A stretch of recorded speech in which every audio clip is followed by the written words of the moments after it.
Qurani-Kərimdə bəzi mövzular var ki, Qurani-Kərim toxunub. Ekzistensial ədəbiyyat var. Biz ona trilogiya deyək, bir üçlük deyək. Ekzistensial ədəbiyyat, ekzistensial fəlsəfə, bir də ekzistensial psixologiya. Biz baxıb görürük ki, ekzistensial mövzular Qurani-Kərimdə daha qabarıqdır. Ekzistensial fəlsəfə bəzi mövzular var ki, bu klassik fəlsəfədən fərqli mövzuları araşdırır. Məsələn, klassik fəlsəfədə vücuddan danışırsa, məsələn, ontoloji mövzularda və yaxud da hermenevtikada hansı mətni anlamaq mövzusu üzərində durursa, lingvistik məsələlər üzərində duran bir fəlsəfədən əgər biz görürüksə və yaxud da ictimai sosial mövzuları qabardan məsələlərlə məşğul olan bir fəlsəfi cərəyan görürüksə, ekzistensial fəlsəfədə daha dərin və mövcudiyyətlə bağlı mövzular qabardılır. Məsələn, orada danışılır həyatdan. Həyat nədir və həyat bizi hansı yük üzərimizə qoyur? Orada danışılır ölümdən. Məsələn, ekzistensial ədiblər, istər qeyd elədiyiniz o Dostoyevski olsun, Tolstoy olsun, bunların çox toxunduğu mövzulardan biri ölüm mövzusudur. Və yaxud da bunlar danışırlar insanın tənhalığından. Bir var psixoloji tənhalığı. Məsələn, mənə qayğı göstərmir, bir tənhalıq hiss edirəm. Bir də mənim yaradılışımdan gələn tənhalıq var. Bu tənhalıq mənim rifahımla əlaqəli deyil. Mən dünyanın ən varlı insanı ola bilərəm, ancaq o tənhalığı hiss edirəm. Ətrafımda çoxlu insanlar var. O tənhalığı mən yaşayıram. Bu ekzistensial fəlsəfə bunu araşdırır ki, bu tənhalıq başqa tənhalıqdır. Bu hardan gəlir? Necə həll edib? Yox da seçim. Seçim mövzusu bu fəlsəfənin, bu ədəbiyyatın araşdırdığı mövzudur. İnsan seçimində azaddırmı? Bu dəqiqə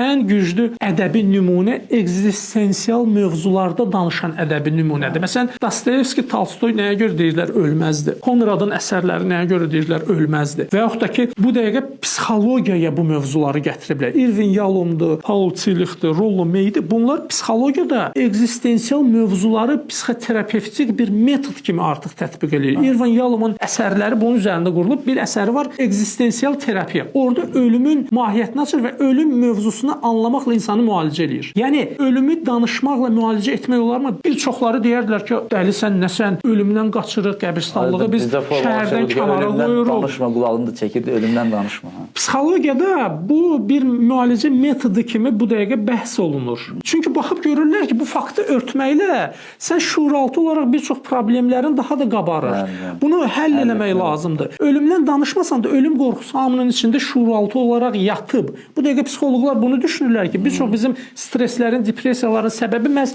həmin qorxudur. İntiharların bir çoxunun kökü budur. Bəzi ağır depressiyaların kökü mənim iqtisadi vəziyyətimin yaxşı olmamasında deyil, bunun kökü mənim ruhumda olan o ölüm qorxusundadır. Və yaxud da ki, məsuliyyət mövzusu. Məsuliyyət insanı məhv edir və insanın psixologiyasını dağıdır. Ekzistensial mövzuda bundan danışırlar. Bir yazıçı əgər ekzistensial yazıçıdırsa, bu mövzuları əsərində qabardır. Yəni o məişət mövzusundan danışmır. Dərin düşünən yazıçı hansı ki əsəri əgər istəyir ki, bir xalqa mənsub olmasın, tarixdə qalsın. Bu cür mövzuları danışmalıdır. Çünki bu hamını birləşdirən mövzudur. Çünki harda insan varsa yaradılışı ilə əlaqəli bu suallar gündəmə gəlir.